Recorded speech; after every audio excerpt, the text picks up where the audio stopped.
सो JLPT examination का जो paper format है वो कैसा होता है, पेपर के अंदर किस टाइप के क्वेश्चंस आते हैं और आपको क्या क्या चीज पढ़ने की सबसे ज्यादा जरूरत है। अब चूंकि एग्जाम के बहुत ज्यादा समय रहा नहीं है, सो आपको किन किन टॉपिक्स पर सबसे ज्यादा फोकस करने की जरूरत है। सो आज की इस वीडियो के अंदर मैं आपके इन सारे सवालों के जवाब देने वाला हूं, क्योंकि ये सारे इस समय पर आपके दिमाग में ये सारे सवाल बहुत ज्यादा घूम रहे होंगे और आपको परेशान कर रहे होंगे। कहीं कोशिश करूंगा आपके इन सारे सवालों के जवाब जो है आज की इस वीडियो के अंदर स्टेप बाय स्टेप समझा करके दूं। वीडियो में आगे बढ़ने से पहले आपसे एक छोटी सी रिक्वेस्ट करना चाहूंगा कि वीडियो को बिल्कुल भी स्किप मत करिए, क्योंकि वीडियो आपके लिए बहुत बहुत बहुत ज्यादा इन्फॉर्मेटिव है। आज तक के यूट्यूब के इतिहास में शायद ही आपको किसी ने इस तरीके से एक्सप्लेन किया होगा। जो मैं आज आपको बताने जा रहा हूँ।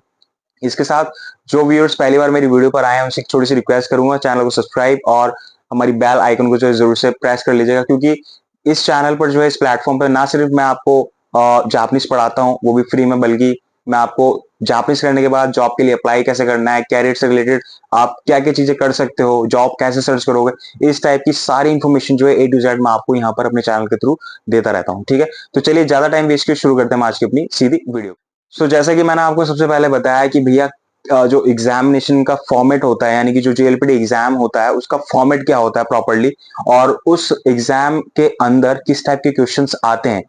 अब चूंकि एग्जाम के लिए बहुत ज्यादा टाइम बचा नहीं है, ठीक है, ऑलरेडी अक्टूबर अब जाने वाला है, नवंबर आ ही गया है।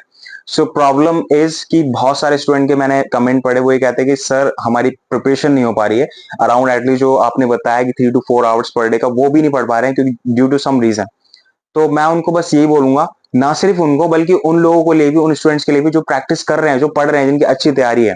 तो मैं कुछ आपको इंपॉर्टेंट चीज बताऊंगा जिन पर आप ज्यादा से ज्यादा फोकस करें, और इसको फोकस करके ना आप अपना एग्जाम बहुत अच्छे से क्लियर कर सकते हैं। पॉसिबिलिटी पासिंग की बहुत अच्छी हो जाएगी। बाकी जो हार्ड वर्क कर रहे हैं तो उनके लिए तो बहुत अच्छी बात है, बाकी जिनको ये लगता है कि भैया हम फेल होने के हमारे चांसेस है, तो मेरी तरफ से एक छोटी सी कोशिश की गई है। अभी पीछे 2 दिन मैंने आपको वीडियो नहीं दिया था, तो उसका रीजन यही था कि मैंने थोड़ी स्टडी करी, मॉक टेस्ट पेपर उठा के देखे और कुछ एनालिसिस करी, जिसके बाद मुझे कुछ पॉइंट जो है मुझे मिले, और उन पॉइंट्स को जो है आज की इस वीडियो के अंदर मैं आपके साथ शेयर करूंगा। ठीक है, और आपको बताऊंगा कि किन किन चीजों पर आपको सबसे ज्यादा फोकस करने की जरूरत है। तो जैसा कि आप लोगों को सभी को पता है कि जेएलपीटी एग्जामिनेशन के अंदर यहाँ पर आपको जो एग्जाम होता है वो 2 पार्ट्स में डिवाइड होता है। सबसे पहला आपका होता है ग्रामर सेक्शन एंड सेकंड होता है आपका रीडिंग सेक्शन। ठीक है, इन दोनों सेक्शन को करने के लिए आपके पास more than sufficient time exam के अंदर दिया जाता है। More than 1 hour, I think मैं कह लूं 2 आवर्स के करीब आपको ये टाइम दिया जाता है इन दोनों एग्जाम को अटेम्प्ट करने के लिए। यानी कि आपको पेपर एक ही मिलेगा, ठीक है, उसके अंदर सेक्शन होते हैं अलग अलग, और इसको करने के लिए आपको टाइम इकट्ठा पहले ही अलॉट कर दिया जाएगा। सेकंड जो एग्जाम होता है, जिसके जो मतलब जब आप ग्रामर का एग्जाम दे दोगे उसके बाद 15 मिनट का रेस्ट होगा, देन उसके बाद फिर जो सेकंड एग्जाम होगा वो लिसनिंग का चौकाई का एग्जाम होता है, जो कि N5 में 35 मिनट्स का होता है, N4 में थोड़ा उससे ज्यादा, N3 में उससे ज्यादा। तो 2 सेक्शन में यहाँ पर आपके एग्जाम होते हैं, ये तो हम सभी को पता है। लेकिन आज मैं आपको ये बताऊंगा कि जो सबसे पहला सेक्शन होता है, यानी कि ग्रामर सेक्शन, उसके अंदर क्या क्या चीजें हैं जो आपको सबसे ज्यादा फोकस करने की जरूरत है, स्पेशली N5 के स्टूडेंट के लिए क्या क्या चीजें हैं सबसे ज्यादा इंपॉर्टेंट है जिसको आपको पढ़ना चाहिए। अगर अभी तक आपने इसकी प्रैक्टिस नहीं करी है तो प्रैक्टिस करनी स्टार्ट कर दो। तो देखो, सबसे पहला पॉइंट जो मैं आपको बता दूं, अगर आप जेएलपीटी एग्जाम को देने जा रहे हो इस दिसंबर के अंदर, तो आपको क्या चीज सबसे अच्छे से आनी चाहिए, वो है सबसे पहला नंबर 1 पॉइंट है एसओवी।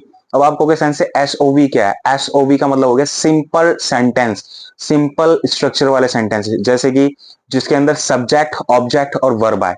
ठीक है, तो मैंने 3 चीज बोली है, सब्जेक्ट, ऑब्जेक्ट और वर्ब। अब जैसे मैं कहूं मैं पढ़ाता हूं या मैं पानी पीता हूं, तो इसके अंदर मैं सब्जेक्ट हो गया, पानी पीता हूं तो पानी जो हो गया वो ऑब्जेक्ट हो गया, एंड पीना जो है वर्ब हो गया। तो बहुत ही सिंपल स्ट्रक्चर वाले टेंसेस होते हैं ना, इन पर आप फोकस करो थोड़ा अच्छे से। ठीक है, कहने का मतलब मेन जो वर्ब वाले सेंटेंसेस है इन पर फोकस करो थोड़ा अच्छे से, इनके आने के चांसेस काफी ज्यादा हैं, स्पेशली ग्रामर वाले पोर्शन के अंदर। तो ग्रामर के अंदर सिर्फ आपके बहुत सारी चीजें होती हैं इसके अंदर, आपकी वोकैब भी टेस्ट होती है, आपके ग्रामर पार्टिकल्स भी आते हैं, ग्रामर पैटर्न्स भी होते हैं, और ओवरऑल आपकी ग्रामर की सारी इंफॉर्मेशन, सारी नॉलेज चेक की जाती है कि आपकी ग्रामर किस लेवल की है। ठीक है, तो सेकंड आते हैं, सेकंड आपको ध्यान देने की जरूरत है, वो है पार्टिकल्स। भाई पार्टिकल्स के लिए मैं हमेशा आपसे बोलता रहा हूँ, तो पार्टिकल्स पढ़ो पढ़ो पढ़ो, क्योंकि बहुत ज्यादा इंपॉर्टेंट है पार्टिकल्स। पार्टिकल्स आने के पूरे चांसेस हैं आपके जेएलपीटी एग्जामिनेशन के अंदर। तो पार्टिकल्स कौन कौन से?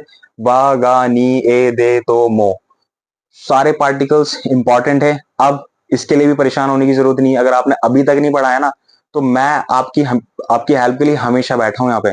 आपको कुछ नहीं करना, सिर्फ ऊपर जाके आई बटन को प्रेस करना। मैंने ऑलरेडी इससे रिलेटेड वीडियोस बना रखी है, तो जाओ देखो, उन्हें नोट डाउन करो, और भाई अपनी तैयारी में कोई कसर मत छोड़ो।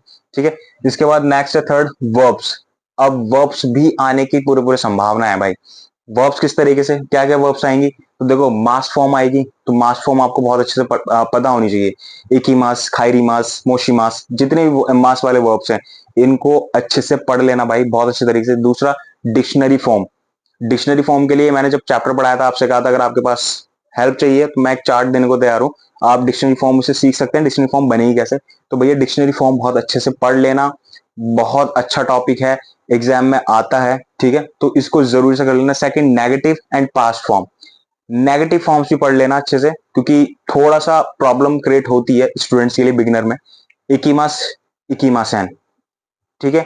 अब इसका पास्ट भी पढ़ना है आपको। इकीमास, इकीमास्ता, इकीमासन दिश्ता। तो भाई इनकी वर्ब्स जो है, फॉर्म्स पढ़ रहे हो आप, लाइक डिक्शनरी फॉर्म या नेगेटिव फॉर्म्स, तो डिक्शनरी फॉर्म की नेगेटिव भी सीख लेना। और जो नॉर्मल वर्ब है ना, मास फॉर्म, उसकी आप सिंपल अफर्मेटिव, नेगेटिव, पास्ट और पास्ट की नेगेटिव, इन सब की बना बना के प्रैक्टिस कर लेना, क्योंकि there is a high chance कि भाई इस टाइप की चीजें आ सकती हैं। ठीक है, तो ये था आपका नंबर 3 पॉइंट जो आपको सबसे ज्यादा फोकस करने की जरूरत है। फिर आता है फोर्थ पॉइंट, वो है एडजेक्टिव्स। जी हाँ, एडजेक्टिव के अंदर आप लोगों को बहुत ज्यादा प्रॉब्लम आती है, क्योंकि अब मैं आपको सिंपल सा एक वर्ड दे रहा हूँ एग्जाम्पल, इसोगाशी। ये एडजेक्टिव है। अब इसोगाशी का अगर आपको नेगेटिव बनाना हो तो इसोगाशी कुनाई, इसोगाशी कुनाई। ठीक है, इसोगाशी कात्ता और इसोगाशी कुनाकात्ता। तो सिंपल आपको बनाना आना चाहिए एडजेक्टिव, उसका नेगेटिव आना चाहिए, अफर्मेटिव का नेगेटिव, उसके बाद आपका पास्ट आना चाहिए और पास्ट का नेगेटिव भी बनाना आना चाहिए। भाई फोकस बहुत ज्यादा कर लेना। तो चलो ये मेरे हिसाब से इजी है, लेकिन ना एडजेक्टिव के अंदर ना आपको थोड़ा सा कंफ्यूजन हो सकता है। तो ना एडजेक्टिव में अफर्मेटिव, नेगेटिव, पास्ट और इसका पास्ट का नेगेटिव बना करके प्रैक्टिस करके जरूर देख लेना भाई, बहुत ही ज्यादा इंपॉर्टेंट और सेंसिटिव टॉपिक है, आने के पूरे पूरे चांसेस है। Next, questions. अब क्वेश्चन वर्ड्स पे आप ध्यान दें थोड़ा, जैसे नानी, दोको, इत्सु, नाजे एक्सेट्रा, इस टाइप के वर्ड्स इनको भी पढ़ लें। डब्ल्यूएच फैमिली जो वर्ड्स होते हैं ये भी आ सकते हैं, चांसेस हैं। ठीक है। Next, demonstrative. जो डेमोन्स्ट्रेटिव आपने सबसे पहले सीखे थे ना, जो first I think second third third या फोर्थ चैप्टर में, कोनो, सोनो, आनो, कोरे, सोरे, अरे, तो भाई इस तरीके के जो है पैटर्न कह लो या इस तरह की चीजें आ सकती हैं एग्जाम के अंदर, तो इसको भी आप लेके चलना। डेमोन्स्ट्रेटिव आप समझ सकते हैं, संकेतवाचक, संकेत से रिलेटेड यहाँ पर टर्म होता है। नेक्स्ट इसके बाद है सिंपल कंजक्शन। सिंपल कंजक्शन का मतलब होता है जो दो सेंटेंस को जोड़ने वाले वर्ड्स होते हैं। ठीक है, तो वो ये भी बहुत ज्यादा इंपॉर्टेंट है भाई, इस चीज को मैं जरूर बोलूंगा, इसको बिल्कुल भी अंडरस्टिमेट मत करना। जैसे कि सबसे पहले तो का मतलब होता है एंड, दो सेंटेंस को जोड़ता है, रमेश शांतो, राहुल शांत। ठीक है, तो के बाद गा का मतलब जिसका लेकिन, ऐसा था लेकिन, सोरेओ ओमोई मसगा, मैंने ऐसा सोचा था लेकिन, तो ये गा लेकिन वाले सेंस में, कारा क्योंकि, रीजन देने के लिए यूज करते हैं। सोचते और, देमो लेकिन, दाकारा इसलिए, एटसेट्रा। तो इस टाइप के जो सिंपल कंजक्शन है, सेंटेंस को जोड़ते हैं, ये जरूर इसे पढ़ लेना भाई, बहुत ज्यादा इंपॉर्टेंट और बहुत ज्यादा आपके लिए बहुत ही ज्यादा मैं कहूंगा इंपॉर्टेंट है। तो इन चीजों को ध्यान रखें, जितनी भी चीजें मैं आपको बता रहा हूँ।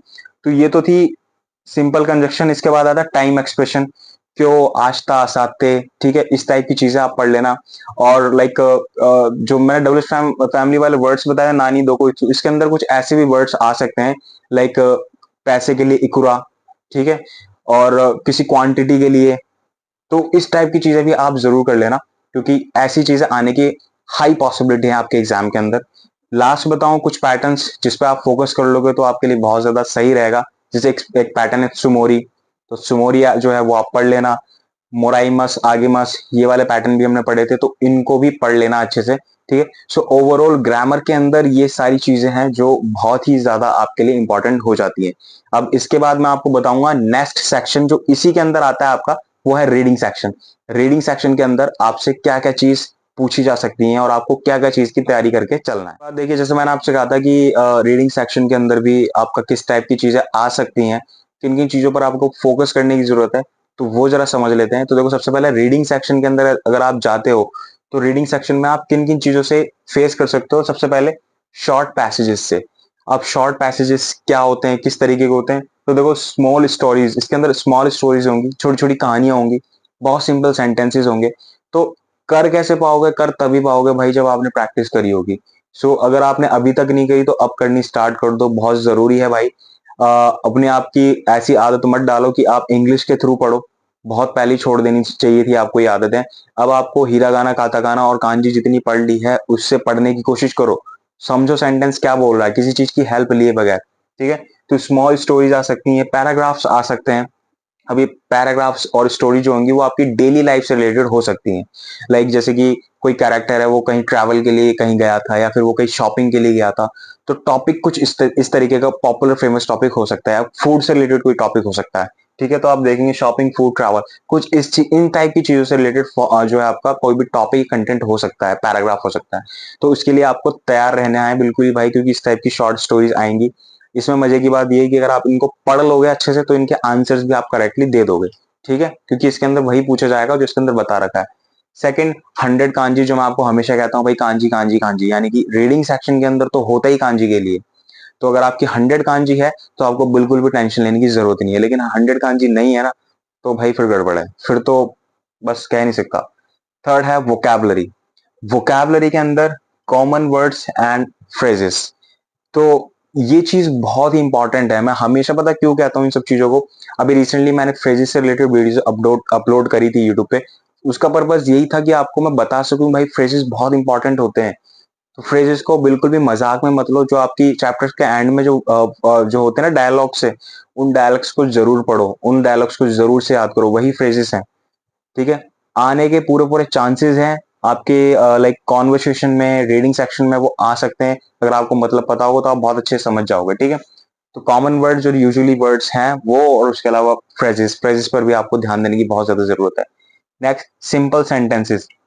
जो भी बेसिक सेंटेंसेस है ना, उनको आप पढ़ो खुद से और उसके मीनिंग को समझने की कोशिश करो कि उसने उसमें लिखा क्या एक्चुअल में, ठीक है। उसके लिए अब देखो, पढ़ने के लिए मैं आपको बता सकता हूँ इसके अंदर सिंपली कोशिश करो, लाइक कोई भी स्टडी मटेरियल आप मीना निहोंगो को देख लो, अगर एन टाइप का हो, नहीं मिल रहा तो बहुत ही सिंपल सिंपल सेंटेंस, जो आपकी बुक है ना रेंशो की बुक है, उनके उसमें जितना भी लिखा हुआ है जापानीज में, उस सबको पढ़ने की कोशिश करो, जापानीज में पढ़ो, सबको पढ़ो।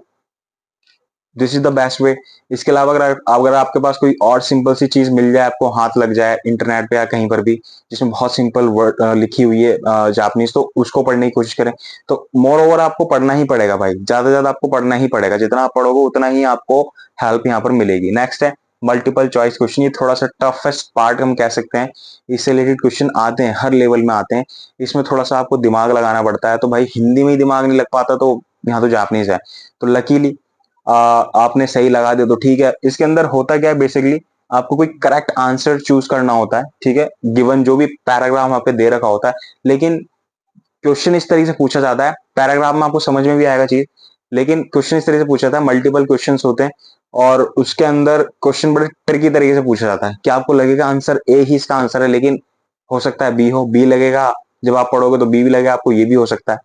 तो आपको यहाँ पर पैराग्राफ 2-3 बार पढ़ने की जरूरत पड़ सकती है। तो इसलिए भाई जरूरी है ये चीज, ये सारी स्किल्स आपको हो, तभी आप इसको बहुत अच्छे से समझ पाएंगे और समझ सकेंगे, ठीक है। सो आज की इस वीडियो के अंदर मैंने आपकी 2 टॉपिक कवर करे, ग्रामर और वोकैबुलरी, कि आपको किस तरीके से इन चीजों को प्रिपेयर करना है।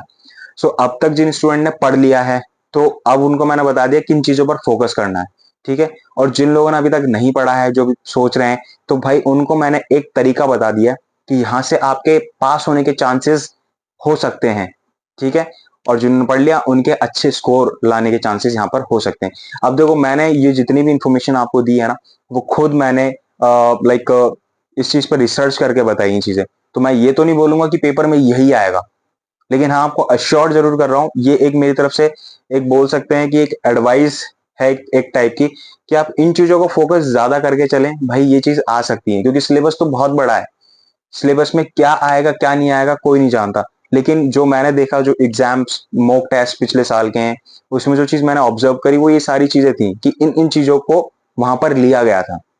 तो आप इन इन चीजों पर फोकस कर सकते हैं, ठीक है। सो आज की इस वीडियो में मेरी तरफ से सिर्फ इतना ही था। इसके बाद बचती है लिसनिंग। लिसनिंग भी मैं आपको जरूर बताऊंगा, मैंने आपसे कहा है मैं आपकी हर तरीके से हेल्प करूंगा, चाहे कैसी भी करनी पड़े, किस भी लेवल तक, किसी भी हद तक मुझे करनी पड़े। तो इसके बाद मैं आपको लिसनिंग की जो इसके बाद नेक्स्ट वीडियो आएगी उसमें मैं आपको बताऊंगा कि आपको लिसनिंग के लिए क्या क्या प्रैक्टिस करनी है, एक एक चीज बताऊंगा, एक एक डिटेल में बताऊंगा, ताकि आप अच्छे से प्रैक्टिस कर सको। सो मेरा पर्पज यही है कि आप अच्छे से एग्जाम को क्लियर करो, अच्छे से पढ़ो, अच्छे से मेहनत करो, ठीक है। और बस इतनी सी रिक्वेस्ट है कि आप जुड़े हमारे चैनल के साथ, ठीक है, और अपने साथ साथ आपके अदर जो फ्रेंड्स वो भी जुड़े, ताकि हम मिल करके एक अच्छी चीज सीखें, चापनी सीखें, एक दूसरे को सिखा सकें, ठीक है। सो यही मेरा पर्पस था। सो मिलते अपनी नेक्स्ट वीडियो में कुछ इसी तरह के इंटरेस्टिंग एंड इन्फॉर्मेटिव वीडियो के साथ। तब तक के लिए आप अपनी प्रैक्टिस को ऐसी जारी रखिए, पढ़ते रहिए जापानीज, सीखते रहिए जापानीज।